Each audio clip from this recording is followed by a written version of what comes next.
मंच पे विराजमान परम पूज्य स्वामी जी महाराज के चरणों में मेरा कोट कोट प्रणाम। सत्संग में उपस्थित सभी माताओं, बहनों, बुजुर्गों, बच्चों, दूर दराज से आए सभी भाई लोगों को सादर सप्रेम जय गुरुदेव।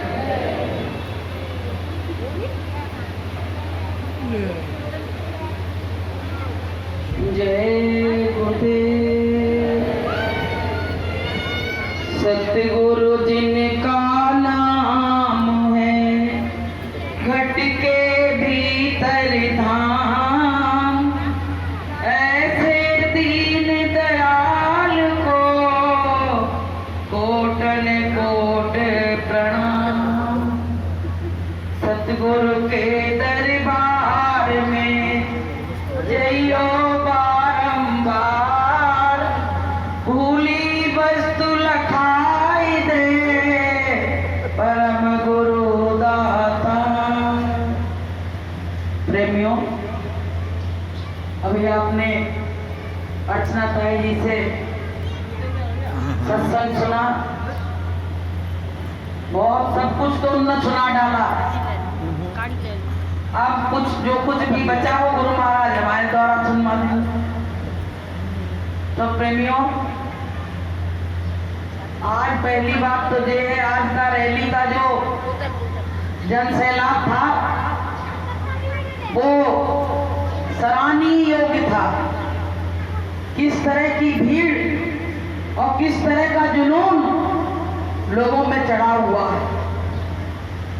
गुरु की दया नहीं तो क्या है ये कि इस तरह का जुनून लोगों में किसने भरा? गुरु महाराज ने भरा, गुरु महाराज की दया ने भरा। गुरु महाराज जानते हैं कि जो सीधे सच्चे लोग हैं उनको रैली के द्वारा प्रचार करा के, प्रसार करा के और संकट और मुसीबत से उनको बचा लें।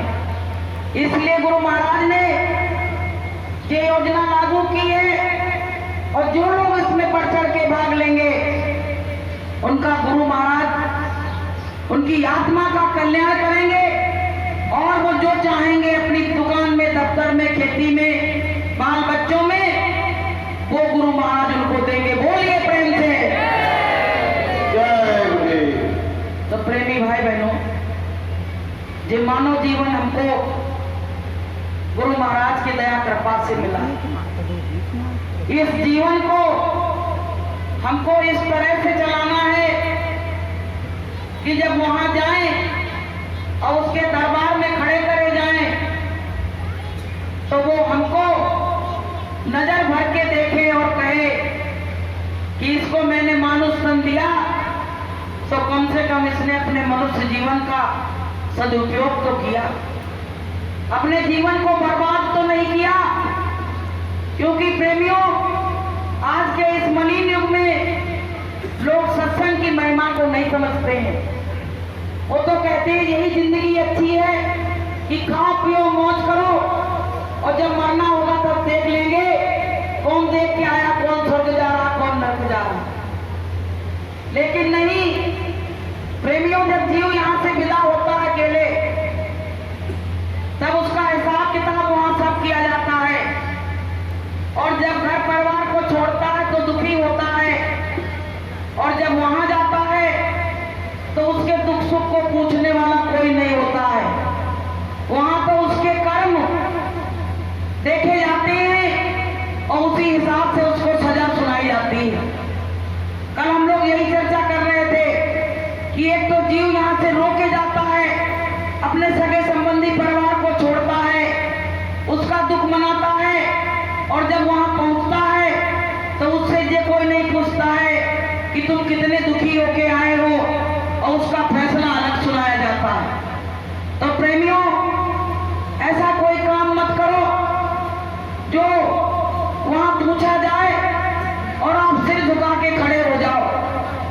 क्योंकि अगर अच्छे कर्म होंगे तो हम सिर झुका के खड़े नहीं होंगे, चोरों की तरह खड़े नहीं होंगे, और मेरे बुरे कर्म होंगे तो हम चोरों की तरह वहां सिर झुका के खड़े होंगे और हथकड़ी और बेड़ी मेरे लगी होगी।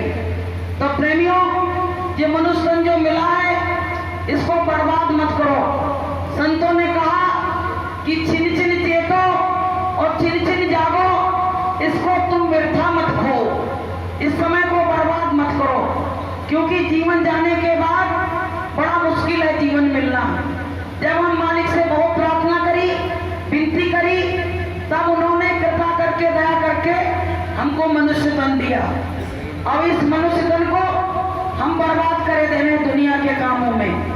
दुनिया वालों से हम इतना प्रेम करते हैं और परमात्मा से एक चावल भर भी प्रेम नहीं करते, और दिखाने के लिए अरे हम तो बड़ी गुरु भक्ति कर रहे हैं, हम भगवान को बहुत मानते हैं। लेकिन नहीं प्रेमियों, जिस दिन हमारी गुरु भक्ति दृढ़ हो जाएगी, संसार वालों से मोह छूट जाएगा, बैठ जा बैठ। उस दिन वो परमात्मा मुझ पर असीम और दया कृपा करेगा।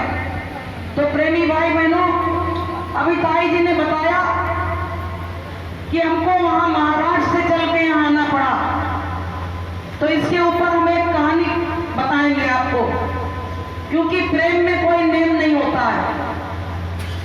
एक बार क्या हुआ, एक बहन दूध का काम करती थी, तो वो सबको तोड़ तोड़ के दूध देती थी। अब वो क्या करती थी, अपने लीटर से तोड़ती थी और इतना भी ज्यादा नहीं देती थी। तो सब लोग कहते थे ये कम तोड़ती है। लेकिन एक दिन क्या हुआ, दूध को तोड़ रही थी, तब तक उसका प्रेमी दूध लेने आ गया। तो उसने अपनी टंकी उठाई, पूरा दूध पलट दिया। तो लोग कहने लगे कि हमको तो लीटर से तोड़ के देती है और इनको तो पूरी टंकी पलट दी। तो उसने पता क्या कहा कि ये तो मेरा प्रेमी है और प्रेम में नेम नहीं होता है, मेरा जो मन होगा मैं उस पर सब कुर्बान कर दूंगी, न्यौछावर कर दूंगी। तो प्रेमियों, यही अर्चना ताई जी का हाल है। यहाँ के लोगों से इतना प्रेम हो गया है तो उनके सब नियम जो नेम है वो टूट जाते हैं। जब यहाँ के प्रेमी बुलाते हैं तो उनको सब कुछ तोड़ के यहाँ आना ही पड़ता है। बोलिए प्रेम से। तो ऐसे ही प्रेमियों, भगवान के लिए भी भक्त का होना चाहिए। अगर भक्त का भी भगवान के लिए हो जाए कि कोई नेम बीच में नहीं रह जाए, तो प्रेमियों हमारा भी काम 2 मिनट में हो जाएगा। तो प्रेमी भाई बहनों, ये मानव जीवन मिला है, इसको बर्बाद मत करो। इसको बर्बाद करने के बाद हमारे हाथ कुछ आने वाला नहीं है। हमारी एकड़ तकड़ सब जाके एक दिन मरघट पे जला दी जाएगी। उस दिन हमारे हाथ में कुछ भी नहीं रहेगा, मेरे हाथ में केवल नेकी और बदी रहेगी। इसलिए प्रेमी भाई बहनों, अपने अहंकार को जो हमारे अंदर भर गया है, हमको मिलने नहीं देता किसी से, हमको किसी से बात नहीं करने देता है, हमारा ईगो इतना हाई हो गया है। तो प्रेमियों, गुरु महाराज से दया लेके अपने ईगो को कम कर लो, अपने घमंड को कम कर लो, अपने अहंकार को कम कर लो, तभी हमारा काम होगा, वरना होने वाला नहीं है। तो प्रेमियों, सत्संग लोग सुनते हैं और उसका चिंतन ही नहीं करते, चले जाते हैं सुन के और चले जाते हैं। एक बार क्या हुआ, एक बकरी ने 2 बच्चे दिए। अब वो बेचारी, हर जीव मौत से डरता है, हर जीव मौत का डर हर जीव को सताता है। तो बकरी ने सुना कि यहाँ शेर भी रहता है और एक ही वहां तालाब था, उस पर सब पानी पीने आते थे। अब प्रेमियों क्या हुआ, बकरी ने जाके शेर से कहा कि मैंने 2 बच्चे दिए हैं, हमें मालूम है आप जंगल के राजा हो, तो आपसे हम प्रार्थना लेके आए हैं, मेरी प्रार्थना स्वीकार करना। तो शेर ने कहा क्या प्रार्थना लेके आई हो? तो बोले मेरे बच्चे इसी घाट पे पानी पीने आएंगे, पर उनको मारना नहीं। तो शेर ने बड़ी देर सोचा, फिर कहा ठीक है, और अपने बच्चों से कह देना कि जिधर की तरफ मैं पानी पीता हूं उधर की तरफ नहीं आए, नहीं तो उनकी खैर नहीं है। अब बकरी ने रोज अपने बच्चों को सिखाना शुरू कर दिया कि बेटा मैं घर पे हूं या ना हूं, जब तुम्हें प्यास लगे तो उधर के एरिया में मत जाना, इधर पे पानी पी लेना। अब वो बच्चा रोज सुन ले और रोज कान से निकाल दे। एक दिन क्या हुआ, बकरी तो घर पे रह गई और बच्चे पानी पीने आए तो छोटे भाई ने कहा उधर मत जाओ, उधर तो शेर बैठा होगा, पानी पी रहा होगा, तुमको खा जाएगा। तो बच्चा कहने लगा इतने दिन आते हो गए, शेर ने नहीं खाया तो अब क्या खाएगा। और बच्चा जबरदस्ती से वहां चला गया। अब प्रेमियों जैसे पहुंचा और शेर ने उसको मार मूर के डाल दिया। अब जब मार डाला तो कहने लगा मैं बकरी को बताऊं कि तुम्हारा बच्चा इधर आया था इसलिए मैंने मार दिया। अब बकरी बैठी रो रही। ये पहुंचा जाके कहने लगा जो बात मना करी थी वही करी तो मैंने उसको मार दिया। अब वो डर के मारे कुछ बोल नहीं पाई, सोची एक तो मर ही गया दूसरा भी मर जाएगा। अब प्रेमियों क्या हुआ, अब तक एक लोमड़ी आ गई और लोमड़ी से कहा तुम इसको देखे रहना बकरे के बच्चे को, मैं उससे बात करके आती हूँ। अब जब तक वो शेर गया वहां बात करने, तब तक लोमड़ी ने क्या किया, दोनों कान उसके खा लिए। अब जब कान खा लिए वहां से लौटा तो कहने लगा तुमको मैं सौंप के गया था, इसको देखे रहना, तुमने दोनों कान ही खा लिए। तो लोमड़ी बोली इसके कान थे ही नहीं, इसके कान नहीं थे। तो बोला तू सच कह रही, मैं फिर से पूछ के आता हूं। तो उसकी मां के पास गया शेर, कहने लगा ये बताओ कि तुम्हारे बच्चे के कान थे कि नहीं थे। तो उसने कहा बकरी ने कि उसके कान नहीं थे। अब भैया लोमड़ी तो बच गई। शेर ने कहा तुमने सही कहा इसके कान नहीं थे, पर लोमड़ी ने कहा ये बताओ मैं पूछ के आती हूं कि इसके कान थे मैंने खाए और इसने झूठ क्यों बोला। तो लोमड़ी गई और पूछने लगी तो उसने कहा बकरी ने कि कान नहीं थे, अगर आज कान होते तो इसको शेर खा नहीं पाता। तो बोले क्यों, बोले कान उसके ऐसे चमड़ी के लगे थे, उसमें उसको आवाज नहीं गई, उसको सुनाई नहीं पड़ा। अगर सुनाई पड़ गया होता तो वहां क्यों जाता और क्यों उसको शेर खाता। तो प्रेमियों इस कहानी से हमको ये शिक्षा मिल रही है, ऐसे हम लोग हैं, हम लोगों को भी अगर अंदर परमात्मा के नाम की आवाज नहीं जाती है, अच्छे विचार सुन के नहीं पैदा होते हैं, तो हमारे भी कान उसी बकरी के बच्चे की तरह हैं, जैसे चमड़े के खाली लगे हुए हैं और इसमें असर कोई नहीं हो रहा है। तो प्रेमियों ऐसे कानों का क्या फायदा, खा गई लोमड़ी तो खा जाने दो। तो प्रेमियों हमारे तुम्हारे कान भी कभी कभी ऐसे हो जाते हैं, गुरु की चर्चा, गुरु की बात मेरी समझ में नहीं आती है, इस कान से सुना और उस कान से निकाल दिया, और निकालने का नतीजा ये हुआ कि उसको शेर खा गया। ऐसे ही हमको भी कान खा जाएगा, एक दिन हमको भी कान खा जाएगा। इसलिए जो बात बताई जाती है उसको ध्यान से सुनो और अपना साधन भजन करके और गुनाहों की माफी मांग के और इस संसार से निकल चलो। नहीं तो गुरु महाराज ने कहा ये काल माया का देश है और यहाँ वो काल यहाँ रहने नहीं देता है। जब जीव चाहता है कि मैं अच्छी तरह से रहूं, तब तक वो अल्टीमेटम भेज देता है और कहता है फलाने सिंह मकान खाली करो। अब क्या करोगे। इसलिए प्रेमी भाई बहनों हमको तुमको बहुत सतर्क के और सोच के यहाँ रहना है। अगर सही चलोगे तो वो काल से बच जाओगे, और सही नहीं चले तो काल हमारा कलेवा कर जाएगा। इसलिए प्रेमी भाई बहनों ये सत्संग होते रहते हैं, इनसे हमको मोटिवेशन मिलता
करना पड़ेगा। गुरु महाराज ने कहा किराए का मकान है, इसको तुम क्यों अपना अपना कहते हो? ये तुम्हारा होता तो काल कभी तुमसे छुड़ाता नहीं। ये किराए का मकान है और एक दिन तुमको इससे खाली करा लिया जाएगा और वहां ले जाके वहां लकड़ियों और कंडों के बीच में धर के जला दिया जाएगा। तो प्रेमी भाई बहनों, हम इस पे बड़ा भरोसा कर रहे हैं और सबसे बड़ा बात यही है कि एक दिन धोखे में लुट जाएगी तेरी काया सी फूल बगिया। कहाँ सब लोग?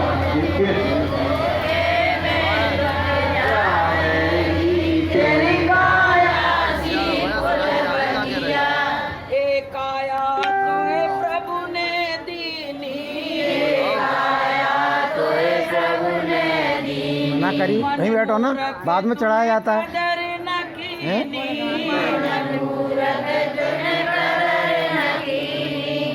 मानती अग्नि में जल जावेगी तेरी काया सी फूल बगिया, एक दिन अग्नि में जल जावेगी तेरी काया सी फूल बगिया, एक दिन धोखे में लुट जावेगी तेरी काया सी फूल बगिया, एक दिन धोखे में लुट जावेगी तेरी काया सी फूल बगिया, एक दिन मौत उठा ले जावेगी तेरी काया सी फूल बगिया, एक दिन मौत उठा ले जावेगी तेरी काया सी फूल बगिया। तो प्रेमियों, इस काया का घमंड मत करो। ये काया किराए की है और किराए के मकान को लोग क्या घमंड कहते हैं? जैसे कोई किराए से रह रहा, कहते भैया हम काहे पे अभिमान करें, हम तो किराए से रह रहे हैं। ऐसे ये शरीर भी किराए का है, कुछ दिन के लिए मिला है तो ऐसा काम करके यहाँ से चलो कि दुनिया नजारा देखे। जैसे आज लोग नजारा देख रहे थे, कह रहे थे ये कहाँ से भीड़ उमड़ के आ गई, ये कोई दूसरे देश से आए हैं। तो प्रेमियों, हम तो आए ही दूसरे देश से कि हम आए वा देश से और जहां तुम्हारो धाम। गुरु महाराज ने कहा और आत्माएं भी वही की है कि हम आए वा देश से और जहां तुम्हारो धाम, और तुमको घर पहुंचाऊं ना बस एक हमारा काम। गुरु महाराज ने कहा, हमने नहीं कहा जे। तो प्रेमियों, हम लोग भी वहीं से आए हैं, सारी आत्माएं वहीं आई हैं और गुरु महाराज वहीं फिर ले जाना चाहते हैं। इसलिए ये काम को करा रहे हैं कि कैसे न कैसे ये काम करके और अपनी रूहों को यहाँ से हम सबको विदा करा के ले चले जाएं। तो प्रेमियों, 15 मिनट का समय मिला था, हो भी गया होगा। तो प्रेमी भाई बहनों, जो जीवन मिला है इसको अच्छी तरह से मालिक की याद में गुजारो। हम तो यही कहते हैं कि जो समय सत्संग में मालिक की याद में गुजरता है वही हमारे जीवन का अच्छा दिन है, और बाकी दिन तो मेरी जिंदगी का सब बेकार दिन है। कि जो दिन जाए सत्संग में, जीवन का दिन सोए। जो अच्छे कामों में लग रहा है, भक्ति में, भाव में लग रहा है, क्या पता घर जाके मौत ही लिखी हो। तो रैली करके गए, मौत आ गई तो कम से कम गुरु महाराज का काम तो हो गया। इसलिए प्रेमियों, हमको अपने सुखों की कुर्बानी देके और गुरु महाराज का काम करना है। नींद बड़ी प्यारी लगती है सबको, लेकिन प्रेमी 3 बजे जगने लगे हैं रैली के चक्कर में। तो बताइए, अपनी जब प्रिय चीज को छोड़ोगे तभी परमात्मा मिलेगा, अपनी प्रिय चीज को नहीं छोड़ोगे तो परमात्मा मिलने वाला नहीं है। इसलिए प्रेमी भाई बहनों, मेरी वाणी से कोई गलत शब्द निकल गया हो तो अपनी बहन बेटी समझ के माफ करना। कि बात मानो न मानो खुशी आपकी, बात मानो न मानो खुशी आपकी, हम मुसाफिर हैं, हम अपने घर जाएंगे। बात मानो न मानो खुशी आपकी, बात मानो न मानो खुशी आपकी। तो भैया जितने सारे प्रेमी आए हुए हैं सब संगतों को, तो हम सबको सबके चरणों में मत्था रख के और सबसे माफी मांगूंगी कि मेरी गलती को क्षमा करना, जो कुछ भी मेरी वाणी से निकला हो। और इसी के साथ हम अपनी वाणी को विराम देंगे। तो बोलिए प्रेम से जय गुरुदेव। मेरी गोद है यार, आज कड़ी ना मार डाल। 5-10 मिनट का समय दे दो। दे तो दे दो, नहीं तुम बोल दो। आजा भाई रमेश भाई। क्या हमारे रमेश भाई घास मंडी से आए हुए हैं और ये घास मंडी में इस समय धूम मचाए हुए हैं कि बाबा जी का कहना है शाकाहारी रहना है, और शाकाहारी हो जाओगे तो बीमारी से बच जाओगे, और जो नहीं मानी बात हमारी तो हो जाएगी आफत बारी। ये जो है घास मंडी में धूम मचा दी है इन्होंने।